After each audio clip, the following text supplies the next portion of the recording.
2025 రాబోతోంది. 24 కంప్లీట్ అవుతోంది. 24 మీకు కూడా చాలా వరకు చాలా రకాలైన వార్తల్లో నిలిచారు. చాలా రకాలైన ప్రాబ్లమ్స్‌లో ఫేస్ చేయడం ప్రాబ్లమ్స్ అని నేను అనుకోను తల్లి. ఎందుకంటే కలియుగంలో ఎక్కడైతే మనకు పబ్లిసిటీ ఉంటుందో, ఎక్కడైతే డబ్బు ఉంటుందో, ఎక్కడైతే పేరు ప్రఖ్యాతులు ఉంటాయో అక్కడ సమస్యలు సహజం. సో అల్లు అర్జున్ లాంటి వాళ్లకు సమస్యలు తప్పలేదు, అవును, నేనెంత. సో హార్దిక్ పాండ్యా లాంటి వారికే సమస్యలు తప్పలేదు, నేనెంత. రైట్. సో ఎప్పుడే కానీ హడల్స్ అనేవి జీవితంలో ఎదిగే ముందు వైబ్రేషన్ వస్తుంది. రైట్. నేను ఎగ్జాంపుల్ ఒకటి చెప్తాను మీకు, చెప్పండి. సో మనము చాలా భయపడేది జీవితంలో ఒకానొక సందర్భంలో భయపడతాము. అది మనం ఫ్లైట్లో వెళ్ళేటప్పుడు టర్బులెన్స్ వస్తుంది. ఫ్లైట్లో వెళ్ళేటప్పుడు మేఘాలు అడ్డు వలన టర్బులెన్స్ వస్తుంది. టర్బులెన్స్ అంటే ఒకసారి ఫ్లైట్ అట్లా అని కొట్టుకుంటుంది. కొట్టుకున్నప్పుడు ఒక్కొక్కసారి 100 feet 200 feet ఒక్కొక్కసారి 500 feet కూడా ఫ్లైట్, ఇక్కడున్న ఫ్లైట్ అలా దిగుతుంది కిందికి. దిగినప్పుడు మనము ఆకాశం నుండి భూమి మీదకి పడిపోతున్నామా అన్న విధంగా మన పరిస్థితి ఉంటుంది. సో ఫస్ట్ టైం ఫ్లైట్ ఎక్కిన వాళ్లకు ఆల్మోస్ట్ అలా అది డెత్ సీన్ చూసినంత భయం ఫీల్ ఉంటుంది ఫస్ట్ టైం ఫ్లైట్ ఎక్కిన వాడికి. ఫస్ట్ టైం ఎక్కినప్పుడు ఏమవుతుంది అంటే, మనం జనరల్గా ఫ్లైట్లలో 777 ఫ్లైట్ కానీ కొన్ని 320 ఫ్లైట్ కానీ ఎక్కినప్పుడు కొద్దిగా పర్వాలేదు పెద్ద ఫ్లైట్లు, అంటే 180 seaters. కానీ కొన్ని ATR అనే ఫ్లైట్స్ ఉంటాయి, చాలా చిన్న ఫ్లైట్స్ 60 seater ఉంటుంది. అది కాకుండా జెట్లో వెళ్ళినప్పుడు 8 seats ఉంటాయి. సో అప్పుడు ఏమవుతుంది అంటే దాని తీవ్రత చాలా ఎక్కువగా ఉంటుంది. ఒకసారి నేను ఒక విఐపిని తీసుకొని నాసిక్ వెళ్తున్నా ప్రైవేట్ జెట్లో. వెళ్తున్నప్పుడు ఏమైందంటే ఒకటేసారి 1000 feet దిగింది ఫ్లైట్. అంటే ఇంచుమించుగా ఆ సందర్భంలో కొన్ని సందర్భాల్లో తల కూడా పగిలిపోవచ్చు ప్రెషర్కి, ప్లస్ వామిటింగ్ రావచ్చు. సో అలాంటి ఒక టర్బులెన్సెస్ జీవితంలో సర్వసాధారణం.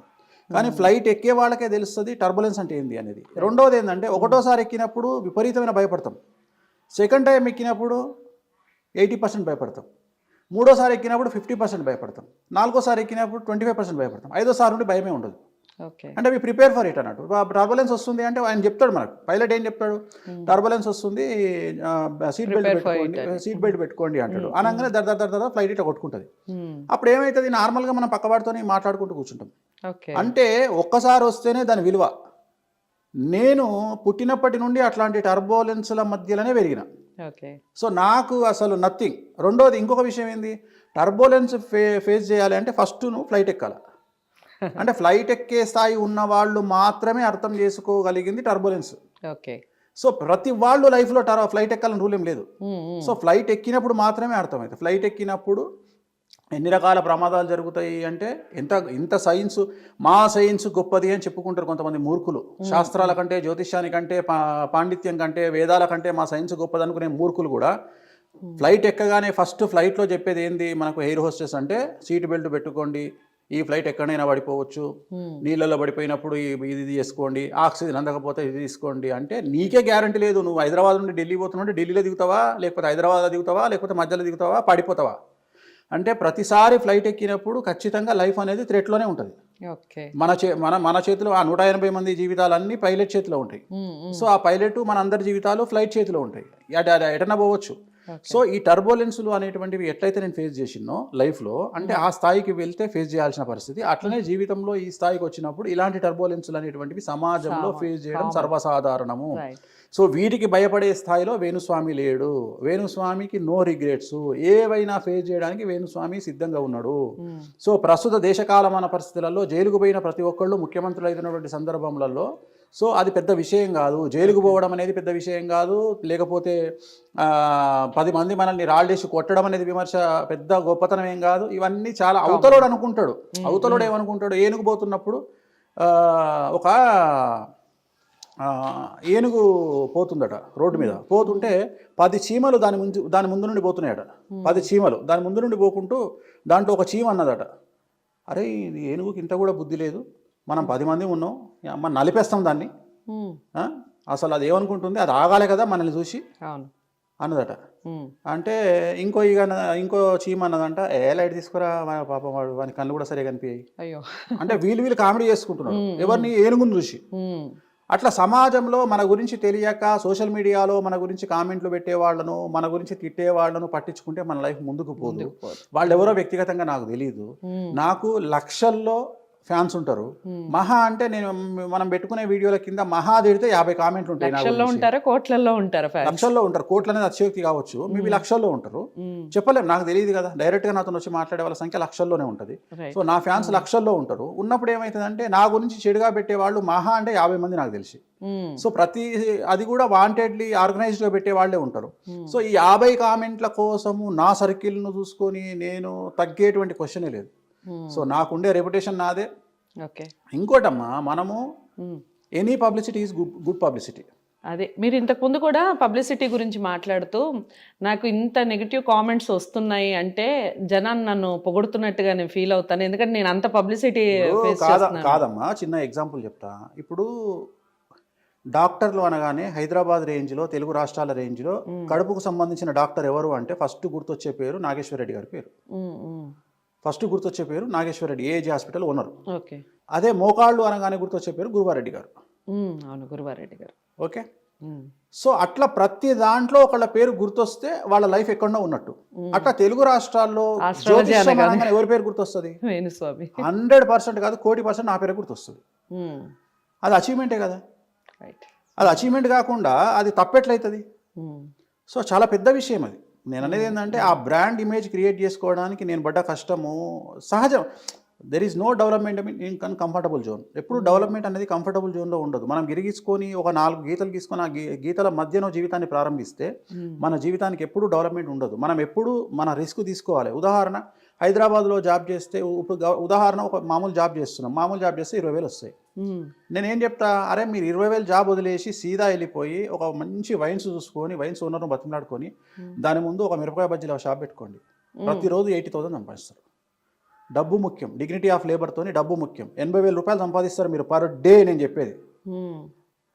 సో అట్లనే వ్యాపారాలు చాలా ఉన్నాయి. ప్రపంచంలో ఎన్ని రోజులైనా చావులేనటువంటి, అంటే అసలు నష్టం రానటువంటి వ్యాపకాలు కొన్ని ఉన్నాయి. ఉదాహరణ విద్య, వైద్యం, మద్యం, తిండి.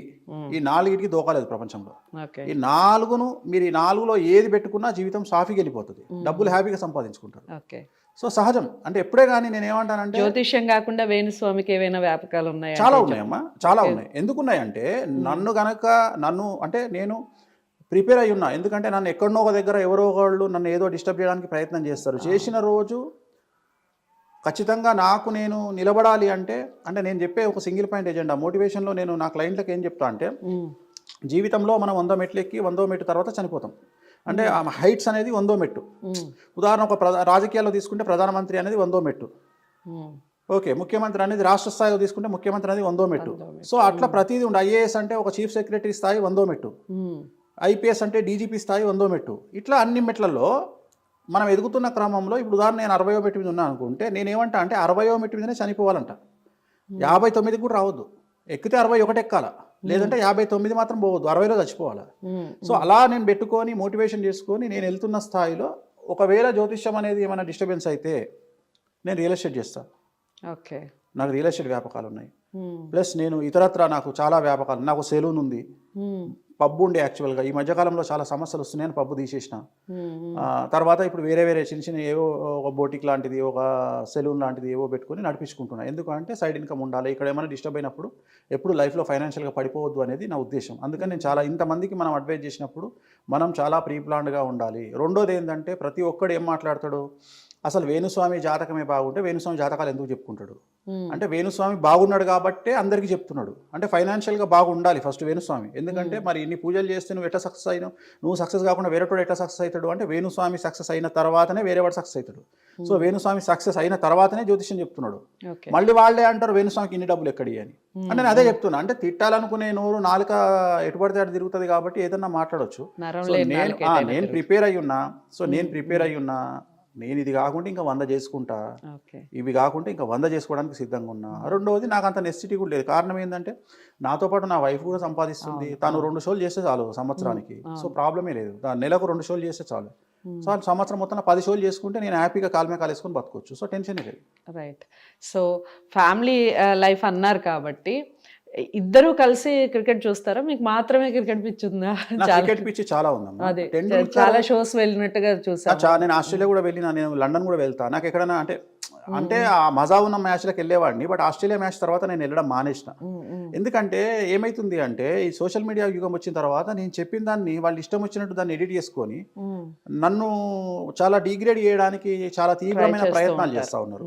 సో నేను అందుకని ఒక నిర్ణయం తీసుకున్నా ఈ మధ్యన, ఏంటంటే తెలుగు రాష్ట్రాలకు సంబంధించిన సెలబ్రిటీ జాతకాలు ఇక మీద చెప్పను, పాన్ ఇండియా లెవెల్లో చెప్పుకుంటా. అంటే బాలీవుడ్, కర్ణాటక, తమిళ్, కేరళ, మహారాష్ట్ర, సో ఈ వీళ్ళకి సంబంధించిన సెలబ్రిటీల జాతకాలే చెప్తా తప్ప ఇక మీదట తెలుగు రాష్ట్రాలకు సంబంధించిన సెలబ్రిటీ జాతకాలు చెప్పను. ఎందుకంటే ఏమవుతుంది అంటే ఇక్కడ వాళ్ళ వ్యక్తిగతమైనటువంటి వైరుధ్యాల మధ్యన వాళ్ళ వ్యక్తిగతమైన వైరం కోసమని నన్ను మధ్యలోకి తీసుకొచ్చి నా వీడియోలన్నీ ఎడిట్ చేసి దాన్ని ఏం చేస్తున్నారంటే నేను చెప్పింది చెప్పినట్టుగా వాళ్ళు ఇష్టం వచ్చినట్టు మార్ఫింగ్ చేసుకొని వాటి వీడియోలు వేస్తున్నారు.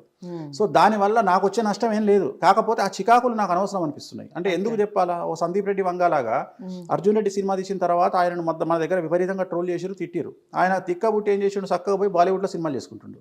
ఇవాళ యానిమల్ అనే సినిమా విమానంలో సెక్స్ చేస్తే అందరూ ఎగబడి చూసిరు ఆ సినిమా.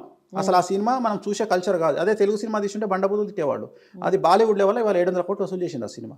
అందుకనే నేను కూడా స్థాయి మార్చుకుంటున్నాను. అంటే మన స్థాయి మారినప్పుడు ఎందుకు రిస్క్ అవసరమా, రిస్క్ కూడా కాదు, దరిద్రం ఎందుకు అని. అంటే వీళ్ళ ఎందుకు ఇదంతా ఈ 20వ వారం అంతా ఎందుకు. సో ఇప్పటి నుండి హ్యాపీగా బాలీవుడ్ హీరో